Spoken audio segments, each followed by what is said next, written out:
Muito boa tarde. Muito bom estar entre amigos, muito bom estarmos juntos.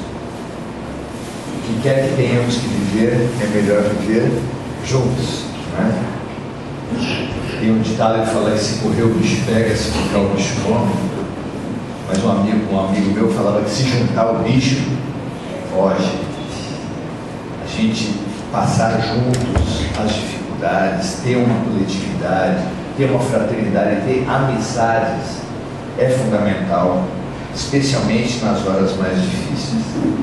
Que assim seja, que a gente tenha essa fraternidade, tenha essa união entre a gente, porque parece que os tempos não só estão difíceis, mas vão continuar assim ainda por algum tempo.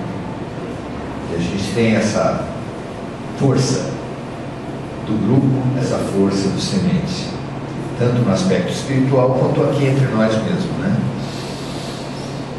Muito bem, estamos chegando no final de ano complicado, final de ano que nós já tivemos muitos desafios, não é? Parece que foram 3 ou 4 anos em um só, bem difícil. Vocês já tiveram a experiência de trocar de óculos e ver como a casa estava suja? É uma situação muito típica, né? A gente às vezes parece que a casa está limpa, mas a gente troca de óculos e vai ver que não era bem assim. Vai ver aonde ficou sem limpar, aonde estavam acumulando o pó, a sujeira, as situações. E isso é um símbolo interessante para todos nós, não é? Se nós tivéssemos visão espiritual, como será que enxergaríamos a nossa casa? Se nós tivéssemos uma leitura energética do nosso lar, qual seria a visão que nós estaríamos tendo hoje? Os amigos espirituais falam da sujeira de diversos sentimentos, diversas situações vão ensombrecendo nossos lares, nossas famílias, nossas relações, nossas vidas. Final de ano é típico que a gente tenha esperança. Será que esse é o sentimento que está prevalecendo nas nossas casas, nos nossos corações? Não é? Otimismo, esperança, a certeza de que tudo está certo, de que tudo vai continuar sempre dando certo. Isso nutre nossas almas, é isso que é a limpeza das nossas vidas, já que a lei que rege todos os fatos e todas as relações é a lei de sintonia e a lei de atração. Lei de sintonia e de atração, como é que é isso? Essa é uma lei básica para ser estudada por todos nós. Nós costumamos pensar na lei do karma, por exemplo, como um gerente, talvez Deus, que fique trazendo castigos e prêmios para as pessoas conforme que elas tiverem feito. Conforme uma escola, né? O aluno vai bem na escola, ganha a estrelinha. Eu não sei se vocês são do tempo da estrelinha também. E conforme a vibração menor, vai ganhar reprimendas, olhares mais severos. Mas na verdade, tanto a ciência com a física quântica, quanto diversos pensadores de todos os tempos, eu não sei se vocês lembram de ter visto o livro O Segredo, que deu origem a um filme também, O Segredo, que basicamente filme e livro era uma junção de dezenas de pensadores importantes que formularam, que trouxeram para nós essa lei de atração, essa lei de sintonia, e que vale muito a pena nós conhecermos como é que funciona isso, porque é esse o mecanismo que traz o chamado karma, o chamado azar, as coisas boas, as luzes. Existe uma regra para as coisas acontecerem e nós precisamos entender essa regra. Afinal de contas, todos nós queremos menos contato com as coisas ruins e mais contato com as coisas boas. Claro, quem não? Não é verdade? Ainda que isso seja apenas uma maneira menor de ver. Porque a criança também reparte todo mundo que é legal e todo mundo que é chato, né? A gente vai mapeando desde pequeno o que dá para pedir para o pai, o que dá para pedir para a mãe, o que pede para a avó, porque aí você vai conseguindo as coisas que você quer. Mas, na verdade, não pode existir isso que a gente considera mal, na profundidade não pode existir, porque o Deus que nós sentimos que existe é um Deus perfeitamente bom e perfeitamente justo e absolutamente todo-poderoso. Ué, se Deus é todo-poderoso, perfeitamente bom e perfeitamente justo, qual é o espaço para o mal acontecer? Existe o mal? Pode existir o mal? Não pode. Não tem como, não há espaço sob Deus para existir o mal. Então por que nós todos temos essa certeza de que existe o mal? Alguém pode falar, mas os seres humanos não se equivocam, se equivocam. Mas os antigos já sabiam que Deus escreve certo por linhas tortas. Quem somos as linhas tortas? Claro, Deus faz a justiça e o bem acontecer mesmo através dos erros dos homens. E isso precisa ser estudado. Por isso é que nós estamos na fé raciocinada. Nós precisamos estudar nos livros, nos cursos. Ano que vem teremos novamente os cursos da casa, vocês já estão convidados. Mas na vida também. Como é que essa lei de atração, como é que ela acontece na vida? Como é que o bem opera inclusive através dos equívocos dos homens? É muito interessante isso, porque a gente quando olha a televisão e vê uma notícia de violência intrafamiliar contra crianças, especialmente, mas também contra mulheres, a gente fica muito mobilizado e começa a descrer. Quando as coisas ruins começam a acontecer à nossa volta, a gente começa a acreditar que existe uma força, já que não é Deus, existe uma força que promove o mal na Terra. Essa é uma crença muito antiga. Há muito tempo a humanidade cultiva essa certeza. Existe uma força que é responsável por todo o mal na Terra e cá entre nós. Como tem muito mais coisa que a gente considera ruim do que a gente considera boa, essa força é muito forte. Essa força que é responsável por todo o mal na Terra é mais forte que Deus. E como é que Deus pode ser bom, justo e onipotente, totalmente poderoso, se tem uma força que inclusive é maior que Ele? É uma crença muito antiga e muito equivocada. E que nós precisamos transformar na nossa cultura religiosa. Porque há muito tempo a gente vem de outras religiões onde essa tese vem sendo cultivada há muito tempo. Então a gente vem para o Espiritismo e ainda vem com a mesma pegada. Não existe o mal. O que nós julgamos como mal é apenas o bem que a gente ainda não conseguiu compreender.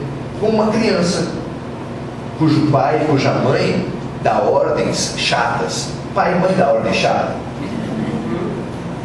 Hoje tem muito pai e muita mãe que quer fugir de ordem chata, quer ser popular para o filho. Eu sou pobre. Não. Quem é educador, todos que são educadores, precisam assumir o lado chato. Sim, volta da escola, doido para jogar bola. Fez a lição? Faz a lição e depois vai jogar bola. 11h30, 10 para meio-dia. Pai, quero comer doce. Não. Come a sua refeição, depois que comer, vai comer doce. Não é assim? Naquele momento, o pai e a mãe são bons? São bacanas? Não. Para a criança é o tudo de ruim. Pai e mãe, tudo de ruim. e eles são de verdade, o pai e a mãe que faz isso, são ruins.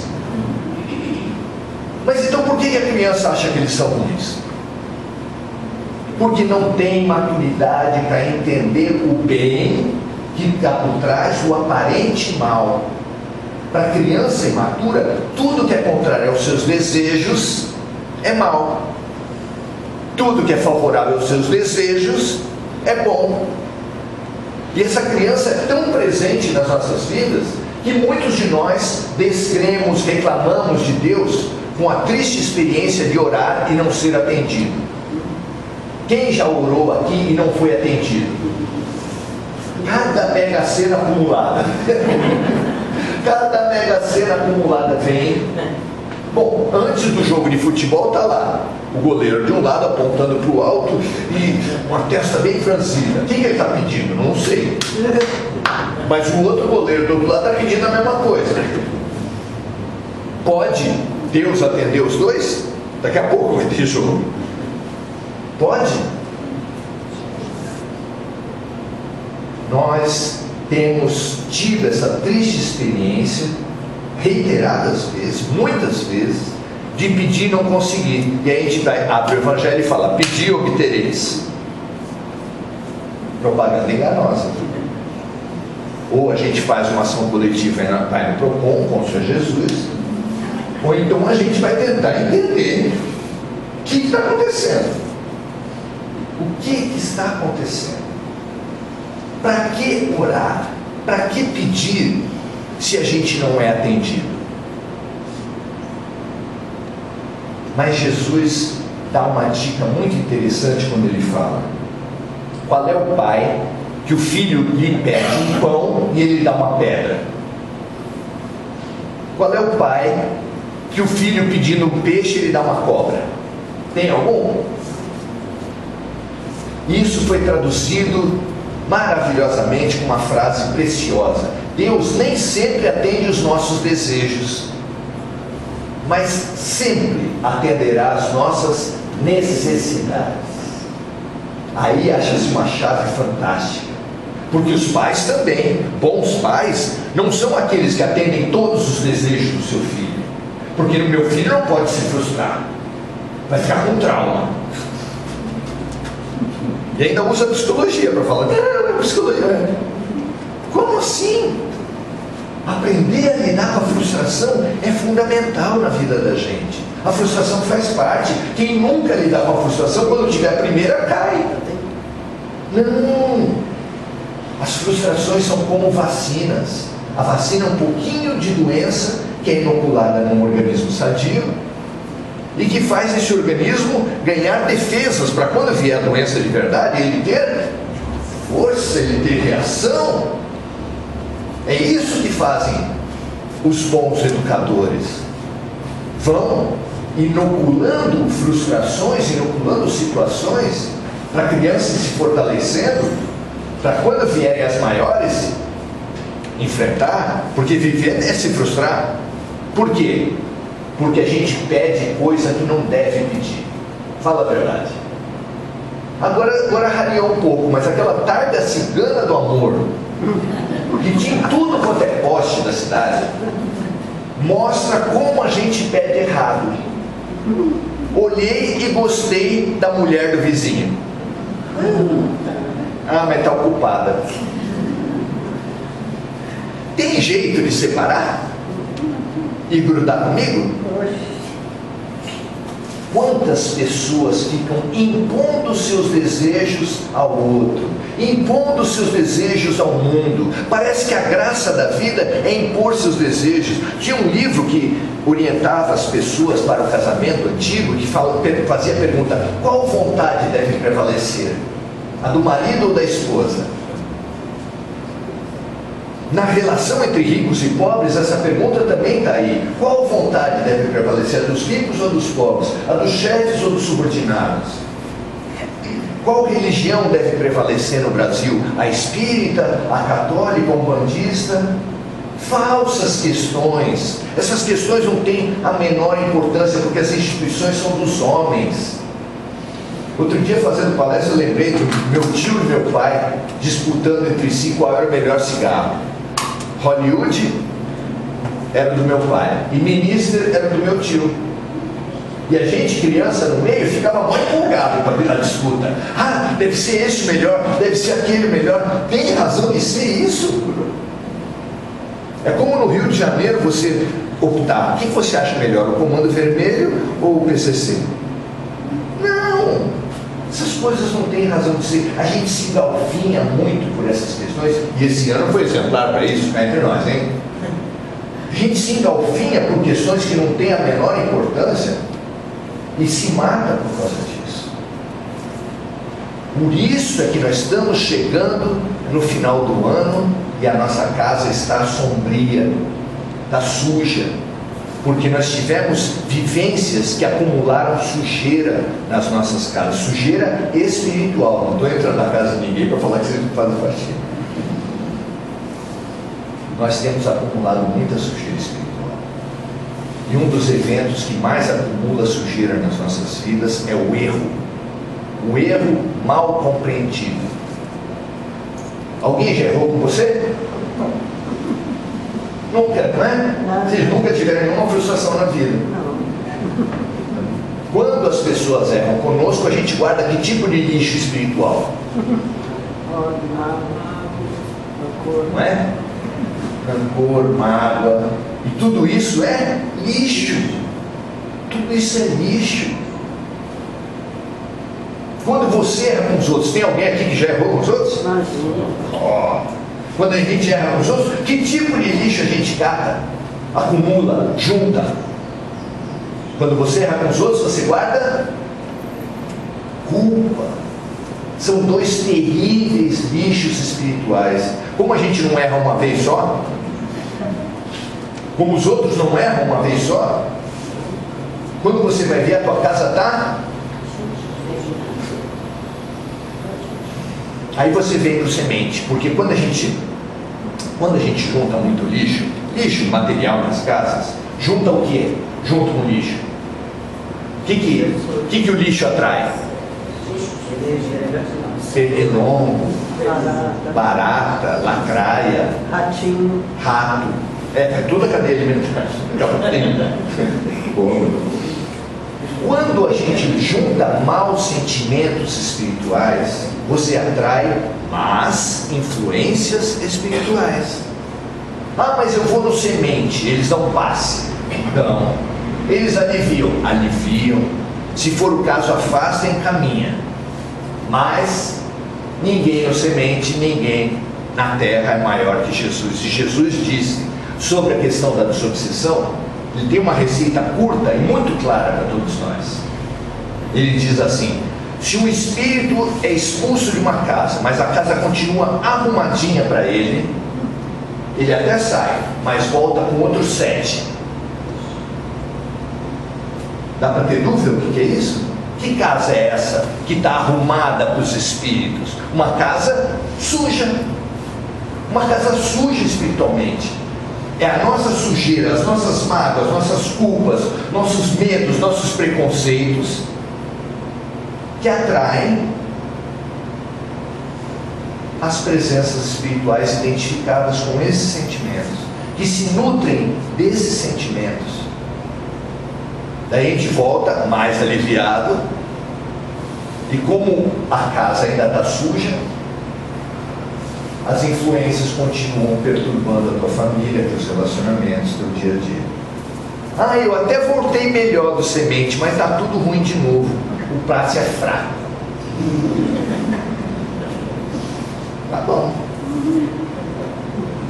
Teve um tempo, como assistente social, que a gente trabalhava com população de rua, alguns dormiam em cima de depósitos de lixo mesmo. Aí a pessoa vinha, tomava um banho, shampoo, sabão, ficava na caminha, voltava para dormir no lixo. O que é? O problema é o sabão? Claro que não. Por que você tem acumulado lixo? É natural, quando a gente erra, fica com culpa. Quando os outros erram conosco, a gente fica com mágoa. É assim. E somos essa legião de emporcalhados espiritualmente, que atraem sempre presenças emporcalhadas também. precisa aliviar, mas precisa trabalhar o fundamental. Então você está com a casa entupida de lixo, entupida de rato. Aí põe um veneno para rato. É bom? É bom. Tira uns tantos lá. Mas vai voltar o rato se continuar o lixo? Claro. Vai chegar alguém para você e vai falar: Maurício, tira o lixo, que não vai ter mais rato. Ué, nós falamos a mesma coisa para todos nós. Só que para isso nós precisamos fechar a fábrica do lixo. E como é que fecha a fábrica do lixo? Ora, minha gente, se o lixo foi colocado nas nossas casas por uma má compreensão do erro, o que tira o lixo é uma boa compreensão do erro. Claro. E qual é a boa compreensão do erro? Então vamos lá. A má compreensão do erro, como o computador, tem uma programação. E essa programação quer dizer assim: quem errou tem que ser punido.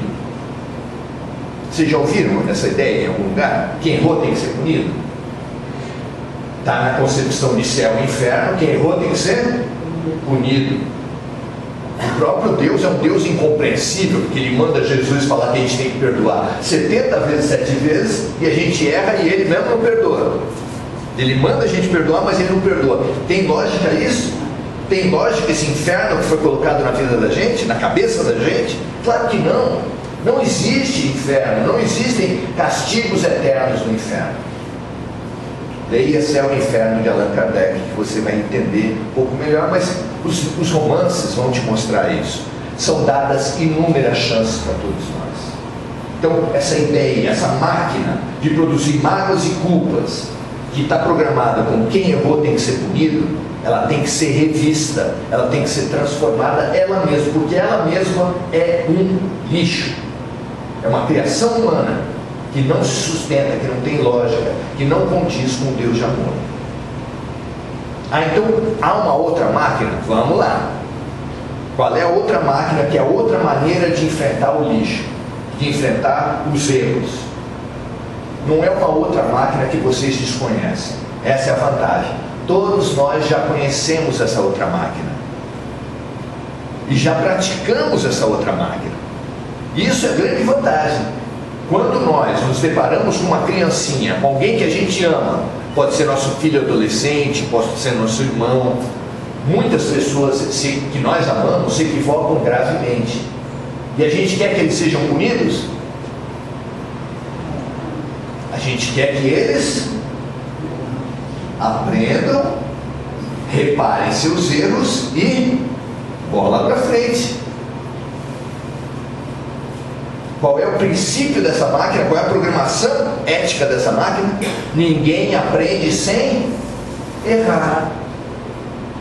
É por isso que a gente não bate nos nossos filhos quando com 1 ano de idade tentando andar eles tropeçam e caem. Alguém faz isso? Ele está começando a falar e ele erra uma sílaba. Você vai lá e humilha a criança, é isso? Por que a gente não faz isso? Porque nós entendemos, ninguém aprende sem errar. Se nós aprendemos isso, se a melhor parte de nós aprende isso, porque a gente tem duas morais.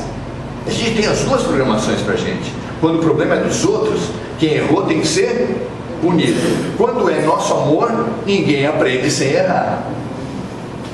Isso é forte, isso é lógico. A gente tem duas lógicas, uma moral de conveniência. Na política se fala isso.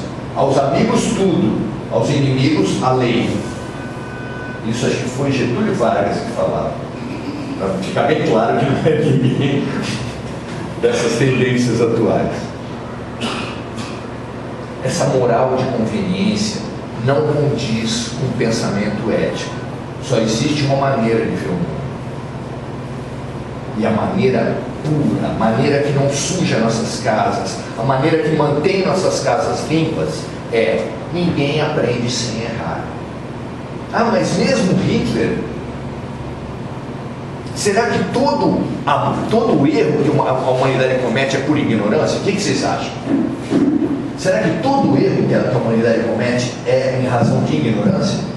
Mesmo os mais complicados? Alguém deve estar pensando, um serial killer, ou diversos crimes que tem por aí. Eu vou falar, já vou pegar com vocês o pior erro da humanidade. O pior erro da história, sem dúvida nenhuma, foi executar Jesus Cristo. Alguém tem algum erro pior que esse?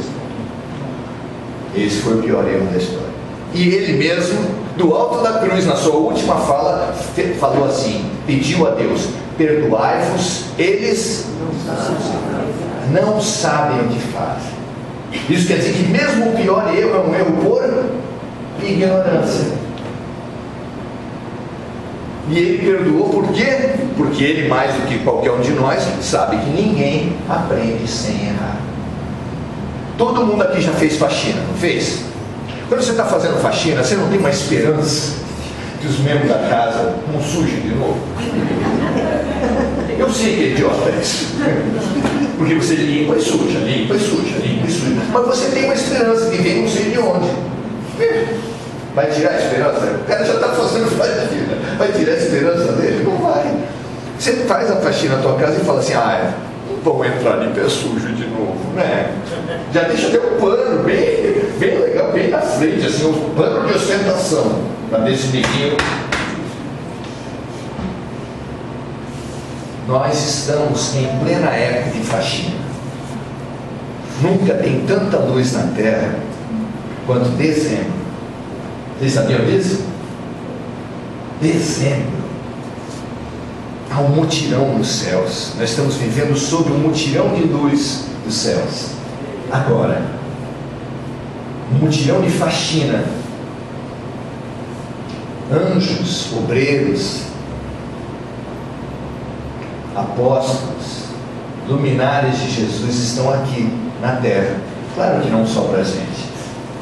Claro que para todas as igrejas. Claro que fora de todas as igrejas, porque tudo é de Deus. Estão num grande mutirão fazendo faxina. E eles têm uma esperança. Qual será a esperança deles? Que a gente não suje de novo. É boba essa esperança deles? O que vocês acham? É tola? É bobagem deles essa esperança? A gente não tem jeito mesmo? A gente tem que viver sujando? Ou será que a gente pode ganhar uma nova compreensão do erro, nem precisar perdoar? Porque quem compreende o erro, nem precisar perdoar precisa. Não é? Já imaginou? Você, a criança tropeça e cai e você, eu te perdoo. Como assim perdoar uma criança que tropeçou e caiu tentando andar? Não existe isso. Por quê? Porque você compreende. A gente costuma falar, Deus perdoa. Não, Deus não precisa perdoar, porque Ele entende tudo, Ele nos compreende totalmente. Então nós estamos sob um mutirão de luz, um mutirão de limpeza. Dezembro. Fevereiro já vem. Não, já na passagem de ano, né? Você tem o Natal, uma semana depois já tem a passagem de ano. Quem sabe o que é passagem de ano? Você vai logo depois, no dia 1, você vai dar uma andada na praia. O que tem de garrafa, pino de cocaína, o que tem de camisinha na praia. Vocês nunca fizeram isso? Eu nem vou. Ou seja, acabou de ter o Natal e já estamos, não é que estamos sujando um pouquinho, estamos emporcalhando a casa de novo. Emporcalhando a casa de novo. Mas Deus não perde a esperança em nós. Mas Jesus não perde a esperança em nós. A luz nunca desiste de nós. Nós somos os responsáveis pela limpeza espiritual das nossas casas. Vocês fazem o evangelho no lar? Fundamental, né? Pelo menos uma vez por semana tem que lavar o banheiro, pelo amor de Deus. Agora nós estamos sendo limpados. E a gente precisa conseguir se observar para ver a sujeira, de onde surge a sujeira. Como é que nós temos encarado as diferenças? Tem uma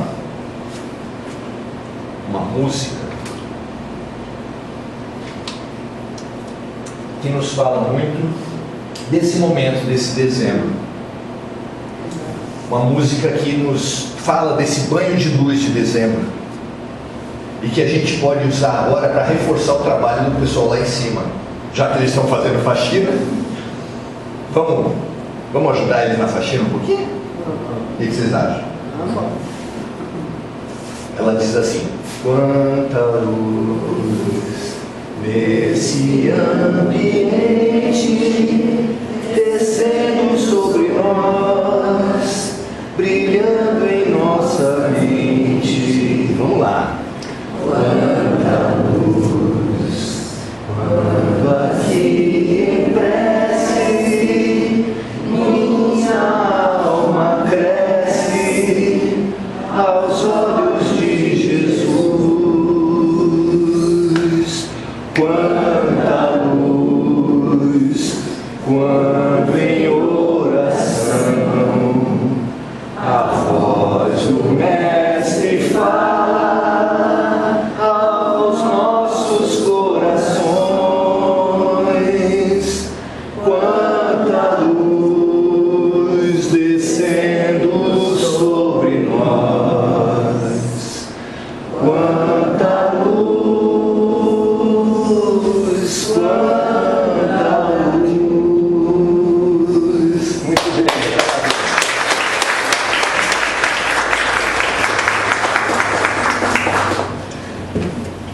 Se alguém quiser ajuda depois para fazer evangelho no lar, para fazer esses exames do que a vida está querendo ensinar, a gente tem alguns livros que a gente oferece. Hoje trouxemos inclusive um envelopinho de papel de embrulho para presente. Se alguém quiser, pode ajudar as obras sociais, porque toda a renda líquida é voltada para obras sociais, e pode ajudar a fazer esse fabuloso exercício de proteção, de geração de luz nas nossas casas, que é o Evangelho no Lar.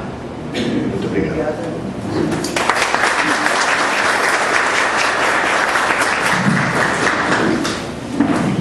Fiz um favor para vocês para cantar fora do microfone, pelo amor de Deus.